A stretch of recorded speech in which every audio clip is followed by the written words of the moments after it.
안녕하십니까? 오늘부터 요한복음 말씀을 읽겠습니다. 오늘 읽을 말씀은 서론과 1장 1절에서 18절 말씀을 읽겠습니다. 요절은 1장 14절 말씀이 육신이 되어 우리 가운데 거하심에 우리가 그의 영광을 보니 아버지의 독생자의 영광이요 은혜와 진리가 충만하더라. 신약 성경은 오신 예수님을 더 명확하게 밝게 보여주시기 위해서 성경 기록자들의 특성을 사용하셔서 동서남북에서 다양하게 조명해 주고 있습니다. 마태복음은 주로 유대인을 대상으로 기록하였고 왕 대신 예수님을 강조하였습니다. 마가는 주로 로마인들을 위해서 기록하면서 우리를 섬기기 위해서 종으로 오신 예수님을 강조하고 있습니다. 누가복음은 주로 헬라인을 대상으로 썼고 사람이 몸을 입고 오신 인자 예수님을 강조하고 있습니다. 이제 오늘부터 읽게 될 요한복음은 모든 믿는 자를 대상으로 쓰여졌고 특별히 헬라 세계를 향하여 쓰여졌으며 헬라 사람들은 이 논리를 좋아하고 지식을 좋아해서 예수님을 변증하는 방법으로 하나님이신 그리스도를 강조하고 있습니다. 이 요한복음의 저자는 예수님이 가장 사랑하는 사도 요한입니다. 본래 어부였고 성격이 급해서 그의 별명은 우레의 아들로 불리울 만큼 급하고 예측 불허한 사람이었습니다. 그러나 예수님의 제자로 부름을 받고 변화가 되어서 후일에 사랑의 사도로 일컬어질 만큼 사랑이 많은 사도였습니다. 이 요한복음은 요한이 에베소 감독으로 있을 때 쓰여졌는데 그곳은 아데미 여신 등 헬라 우상과 사상이 난무한 곳이었습니다. 특히 그 당시 헬라 문화권에서 풍미했던 이 철학이 육은 악하고 정신은 선하다는 이제 금욕주의 철학인 이제 스토아학파. 이게 육체적인 이들은 육체적인 것을 제버려야 한다 하면서 스스로 고행을 하는 경우가 많았습니다. 여기에 영향을 받은 영지주의는 더러운 육신을 입은 분이 어떻게 하나님이실 수가 있나, 어떻게 하나님의 아들일 수가 있나. 그래서 그들은 예수님의 성육신을 부인하고 영으로만 오셨고 영으로만 부활하셨다는 가연설을 주장하는 자들이 있었습니다.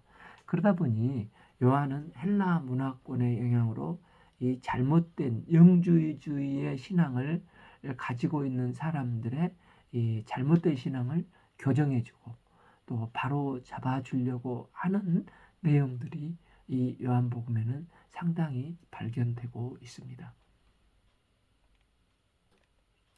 요한은 요한복음을 통해서 예수님이 하나님이신 것을 부정하는 자들이 왜 잘못된 이단이 되는가를 발견할 수 있도록 바로 잡아주고 예수님이 진정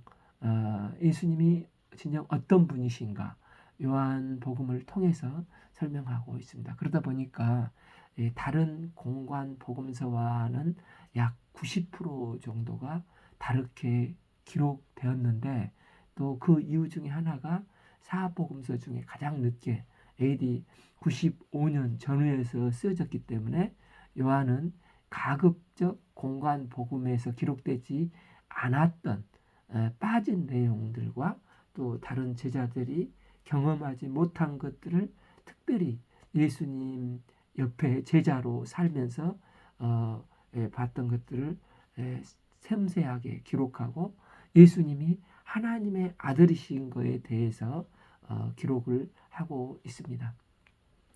특별히 요한은 요한복음을 기록한 목적이 분명합니다. 20장 31절에 오직 이것을 기록함은 너희로 예수님께서 하나님의 아들 그리스도이심을 믿게 하려 하며 또 너희로 믿고 그 이름을 힘입어 생명을 얻게 하려 함이니라. 그는 기록한 이유는 믿는 자들에게도 다시 그분을 하나님의 아들이심을 믿고 생명을 얻게 하고자 한다고 하는 것입니다. 그러면서 요한은 특히 완전수인 7을 강조하고 있습니다. 요한은 신학적으로 예수 그리스도가 하나님의 아들이신 것을 증거하기 위해서 7명의 증인들을 세워 그들의 증인을 기록하고 있습니다. 첫째 증인은 세례 요한 1장 34절에서 내가 보고 그가 하나님의 아들이심을 증언하였노라 하고 증언합니다. 둘째 나다나엘이 1장 49절 랍비여 당신은 하나님의 아들이십니다. 셋째 베드로가 6장 69절 우리가 주는 하나님의 거룩하신 자인 줄 알고 줄 믿고 알았사옵나이다. 넷째 나면서부터 소경된 자가 9장 35절에 38절에서 그분이 하나님의 아들이심을 보여주고 있고 다섯째 11장 27절에 마르다가 주는 그리스도시요 세상에 오시는 하나님의 아들이신 줄 내가 믿나이다. 여섯째 도마가 20장 28절에서 나의 주님이시요 나의 하나님이시니다 증언을 합니다. 마지막으로 그 20장 31절에 사도 요한이 너희로 예수께서 하나님의 아들 그리스도이심을 믿게 하려 하며 또 너희로 믿고 그 이름을 힘입어 생명을 얻게 하려 함이니라. 이 7명의 증인이 예수님은 하나님이심을 체험적으로 증언을 합니다.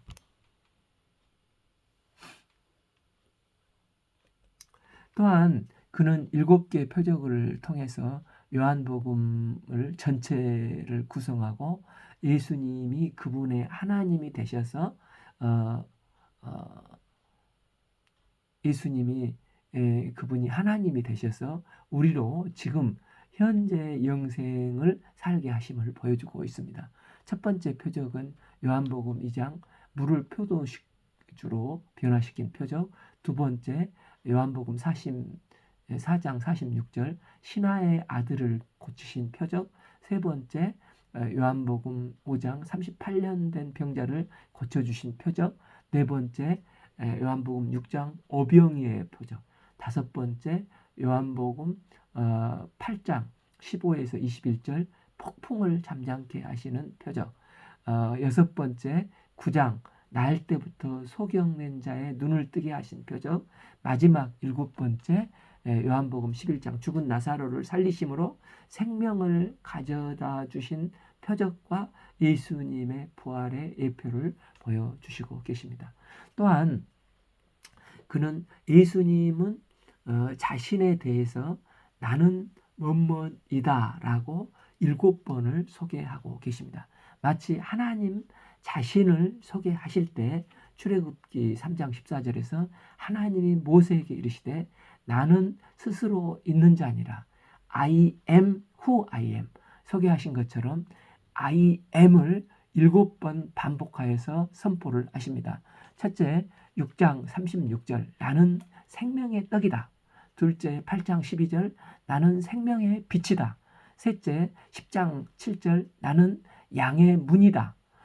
넷째 10장 11절 나는 선한 목자다. 다섯째 11장 25절 나는 부활이요 생명이고 길이다. 여섯째 부활이요 생명이다. 여섯째 14장 6절 나는 길이요 진리요 생명이다. 일곱째 15장 5절 나는 참 포도나무다 하시면서 예수님은 자신을 이렇게 나는 뭐뭐이다 라고 선포를 하십니다. 마지막 21장 25절을 보면 예수께서 행하신 일이 이외에도 많으니 만일 낱낱이 기록되었다면 이 세상이라도 이 기록된 책을 두기에 부족할 줄 아노라. 이 말씀은 말을 줄이려고 하는 게 아니라 실제 요한은 예수님과 함께 동고동락하면서 많은 일을 옆에서 배웠고 정말 쓰고자 하는 일들이 많지만 지금 요한이 쓰고자 하는 관점은 예수님은 하나님이시다. 이것을 드러내기 위해서 대표적인 7개를 기둥으로 뽑아서 쓰고 나머지는 과감하게 생략을 합니다. 요한은 신약성경 27권 가운데 바울과 버금갈 만큼 요한복음을 썼고 요한 1서, 2서, 3서 또 마지막으로 계시록을 기록한 주님의 도구로 귀하게 쓰임받았습니다. 오늘 읽을 1장 1절에서 18절 요한복음은 전체 서론을 말씀하고 있습니다. 1. 태초에 말씀이 계시니라. 이 말씀이 하나님과 함께 계셨으니 이 말씀은 곧 하나님이시라. 여기서 태초는 창조 이전의 상태, 즉 시간과 공간을 초월한 영원한 상태를 말합니다. 반면 창세기 1장 1절의 태초는 영원한 상태에서 어느 시점에서 시간과 물질과 공간이 시작된 시점, 이 창조된 상태를 말을 합니다. 태초의 말씀이 하나님과 함께 계셨습니다. 그런데 14절을 보면 말씀이 육신이 되었습니다. 육신이 되어 이 땅에 오셨습니다. 그러면 이 말씀은 성육신하신 예수님이시고 이 예수님은 태초에 하나님과 함께 계셨으며 이 말씀은 곧 하나님이십니다. 모든 것의 시작점에 계시는 하나님 성부 하나님과 함께 계신 성자 예수님은 창조주이십니다. 여기서 성부 하나님과 성자 하나님의 친밀한 관계를 말씀해 줍니다. 예수님은 대제사장적인 기도를 들으실 때도 요한복음 17장 5절 아버지여 창세 전에 내가 아버지와 함께 가졌던 영화로서 지금도 아버지와 함께 나를 영화롭게 하옵소서 하고 기도를 하셨습니다. 이 삼위일체의 하나님은 인간을 창조하실 때도 창세기 1장 26절을 보면 우리의 형상을 따라 우리의 모양대로 우리가 사람을 만들고 서로 친밀하게 교제하시고 상의하시며 함께 인간을 창조하셨습니다. 여기서 함께 계셨고는 예수님이 하나님 안에 계셨다는 게 아니라 독자적인 인격성을 의미한 것으로 삼위일체의 하나님이시라는 것입니다. 3. 만물이 그로 말미암아 지은 바 되었으니 지은 것이 하나도 그가 없이는 된 것이 없느니라. 요한은 그분이 태초에 계신 말씀, 하나님과 함께 계신 말씀, 그리고 만물을 창조하신 분이라고 소개하고 있습니다. 여기서 만물은 보이는 물질적인 세계일 뿐만 아니라 보이지 않는 영계까지 포함이 되는 것입니다. 골로새서 1장 16절 만물이 그에게서 창조되되 하늘과 땅에서 보이는 것들과 보이지 않는 것들과 혹은 왕권들이나 주권들이나 통치자들이나 권세자들이나 만물이 다 그로 말미암아 그를 위하여 창조되었고 예수님께서 모든 시작점에 하나님과 함께 하시면서 모든 것을 창조하셨습니다. 그럼 그분의 첫 창조의 특징은 어떠하셨습니까? 창세기 1장 1, 2절을 보면 태초에 하나님의 천지를 창조하시고 그 상태가 어떠셨습니까? 2절 땅이 혼돈하고 공허하며 흑암이 깊음 위에 있고 하나님의 영은 수면에 운행하셨다고 했습니다. 그 시작점은 아무것도 없는 무였고 혼돈과 질서와 공허 상태였습니다. 그런데 그 말씀이신 예수님은 하나님께서 계획하셨던 것을 말씀으로 빛이 있으라 하심에 빛이 있었고 하였듯이 말씀으로 온 우주를 창조하셨습니다. 그러하실 때 창세기 1장 31절에서 하나님이 그 지으신 모든 것을 보시니 보시기에 심히 좋았더라고 하셨습니다. 고로 예수님은 하나님이 말씀하시고 심히 기뻐하시며 하나님의 온전하신 뜻대로 모든 것을 창조하신 창조주가 되시는 것입니다. 자, 그 안에 생명이 있었으니 그 생명은 사람들의 빛이라. 우리는 생물학적으로 존재하는 것을 살아있다고 표현을 하지 않습니까? 그러나 성경은 언제나 관계적인 옳음을 생명이라고 말씀을 하고 있습니다. 하나님과 내가 옳은 관계를 맺고 있을 때 살아 있다고 말씀을 합니다.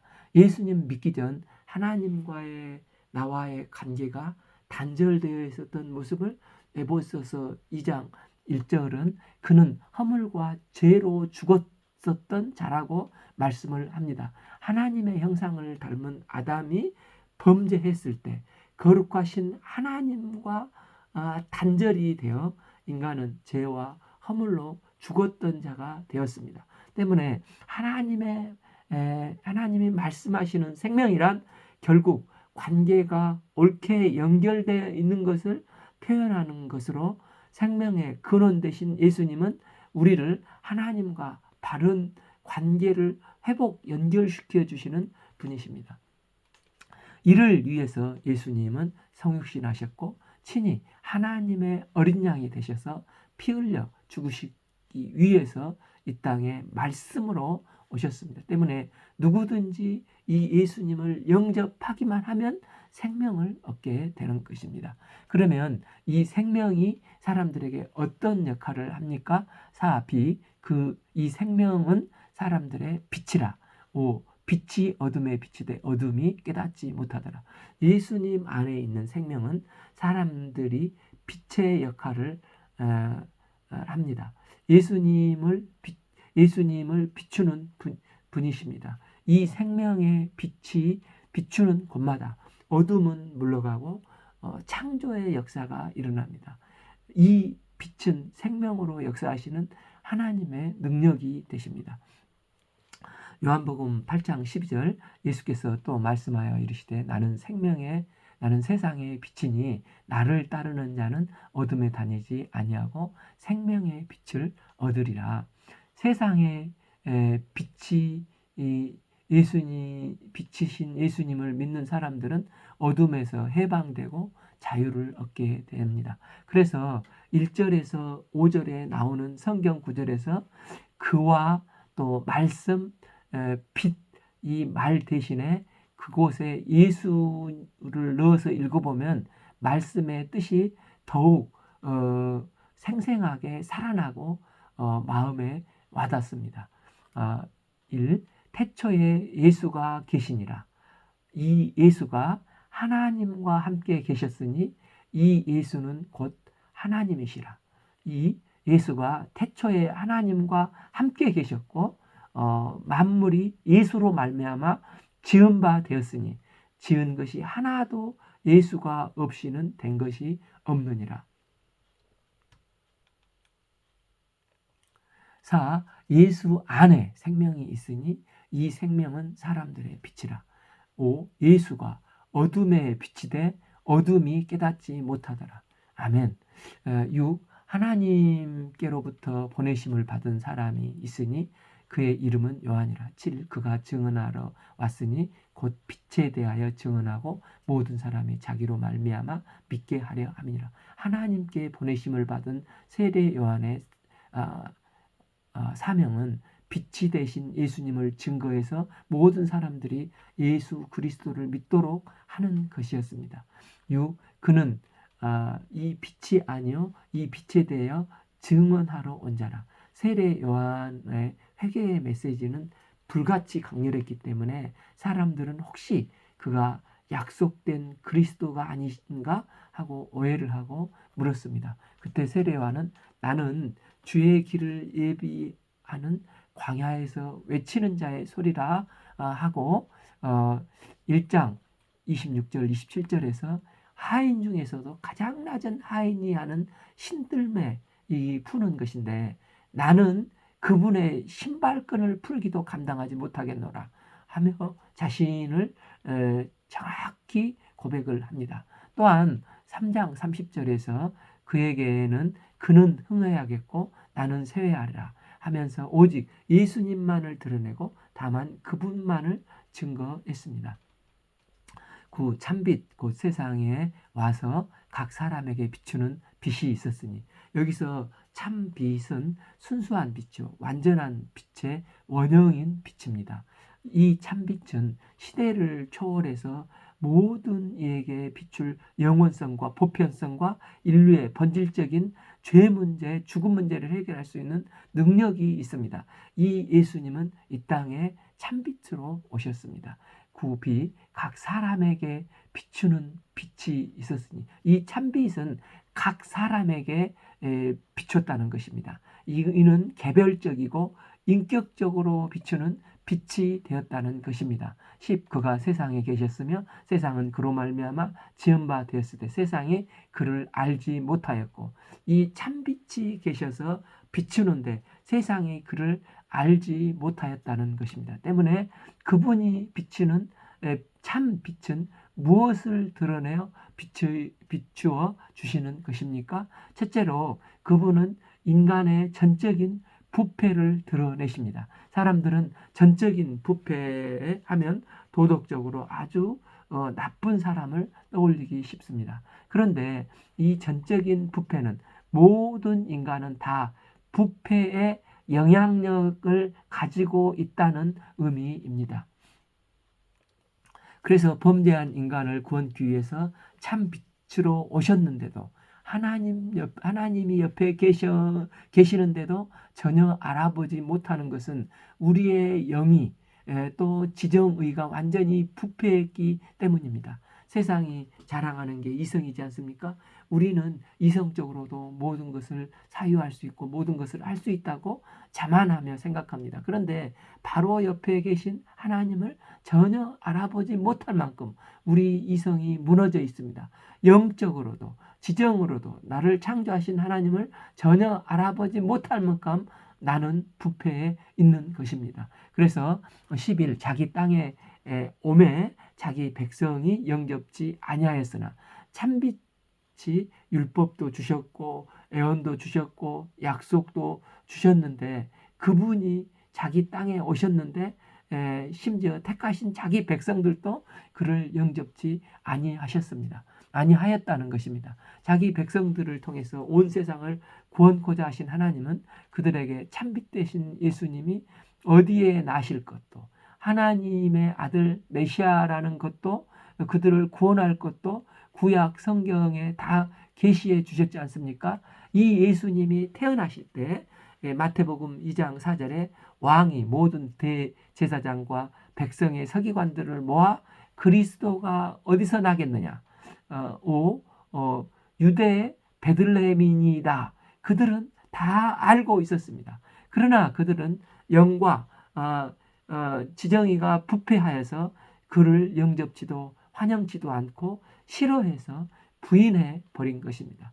그래서 참빛 되신 예수님이 우리 가운데 사람에게 비추실 때 우리의 영육간에 전적으로 부패한 모습, 이 죄인된 자를 발견하도록 참빛 되신 예수님은 비춰주신다는 것입니다. 또한 둘째로 이 참빛은 우리의 전적인 무능을 비춰주신다는 것입니다. 이 말은 그가 종교적으로나 도덕적인 삶을 살지 못했다는 의미가 아니라 전적인 무능은 사람이 하나님의 자녀가 된다든지 하나님이 기뻐하시고 받으실 만한 그 무엇도 전적으로 무능하다는 것입니다. 12. 영접하는 자 곧 그 이름을 믿는 자들에게는 하나님의 자녀가 되는 권세를 주셨으니 그 이름을 영접하는 자에게 하나님의 자녀가 되는 권세를 주셨습니다. 이는 실로 놀랍고 상상할 수도 없는 은혜요 축복이요 약속이신 것입니다. 여기서 권세는 특권이라고 할 수 있는데 하나님을 영접하게 되면 모든 분야에서 근본적인 변화를 덧입는 것을 의미합니다. 사탄의 종되었던 내가 이제 하나님의 호적인 생명책에 기록이 되어서 하나님의 자녀로 신분이 뒤바뀌게 되는 것입니다. 또한 하나님을 이제는 아버지라 부를 수 있는 은혜를 덧입게 되었습니다. 이제 하나님의 축복과 영원한 생명을 선물로 받았고 거룩하신 하나님과 함께 그 집에 영원히 거할 수 있게 된 것입니다. 세상에서 받을 수 있는 가장 큰 축복은 바로 하나님의 자녀가 되는 축복인 것입니다. 예수님을 영접하는 자에게 이런 놀라운 축복이 주어집니다. 이 하나님의 자녀는 누구에게만 주어진 것입니까? 오직 영접하는 자, 그 이름을 믿는 자에게 주어진다는 것을 말씀하시면서 13 이는 혈통으로나 육정으로나 사람의 뜻으로 나지 아니하고 오직 하나님께로부터 난 자니라. 삼중 부정을 하면서 이제 네 번째 하나님께로부터 오직 하나님께로부터 난 자들이니라 긍정을 강조하시고 있습니다.